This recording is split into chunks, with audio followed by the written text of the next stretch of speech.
হাদিসের শেষে আল্লাহ নবী বলেন, দুনিয়ার মানুষ তোমরা জানো, লাউ ইয়ালামুন নাস মা ফিল নিদাই ওয়াস সাফিল আউয়াল, মানুষ যদি জানতো প্রথম কাতারে নামাজ পড়ার কি উপকারিতা, আর আজান দেওয়ার মধ্যে নামাজ আর আজান দেওয়ার মধ্যে কি উপকার, মানুষ যদি জানতো প্রথম কাতারে নামাজের কি ফায়দা, আজানের কি ফায়দা, সুম্মা লাম ইয়াজিদু ইল্লা আইয়াস্তাহিমু আলাইহি লাস্তাহামু আলাইহি, মানুষ যদি প্রথম কাতারের ফজিলত জানতো, লটারি করে হলেও মানুষ যুদ্ধ করে হলেও প্রথম কাতারে নামাজ পড়ার চেষ্টা করত, আর যদি আজানের ফজিলত জানতো, লটারি করে হলেও নিজের নাম লিস্টের মধ্যে এনে মুসলমান আজান দেওয়ার চেষ্টা করত।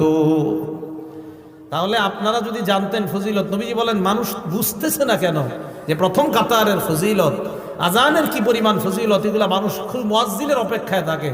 আমাদের সকলকে আল্লাহ সহি শুদ্ধভাবে আজান শিখে এই আজানের আমল যেন আমরা করে আল্লাহর কাছ থেকে এই ফজিলত অর্জন করতে পারি, আল্লাহ তৌফিক দান করেন। সবাই আজান দেওয়ার নিয়ত হয়েছে তো ইনশাআল্লাহ?